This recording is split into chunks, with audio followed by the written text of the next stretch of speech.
30 November ভারতের হায়দ্রাবাদের jubilee হল।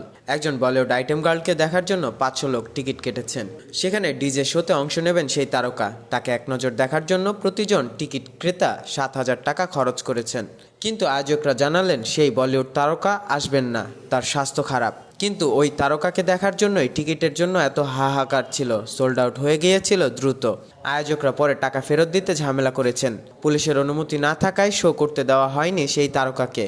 সেই তারকার নাম সানি লিওন। সানি লিওনকে যারা চেনেন তার জন্য অবদান রাখার চেষ্টা করেন। ভক্তরা তো তার সাথে আছেন নীল জগৎ থেকে রূপালী জগৎ পর্যন্ত। তার একটু উপস্থিতি যেন দর্শকদের চুম্বকের মতো আকর্ষণ করে। জনপ্রিয়তার শীর্ষে আছেন তিনি। সানি লিওন টিভি শো করেন, স্টেজ শো করেন, বলিউডে অভিনয়, বিজ্ঞাপন, মডেলিং সবই করেন। এসব আয় থেকে সানি লিওনের সম্পদের পরিমাণ $14 মিলিয়ন।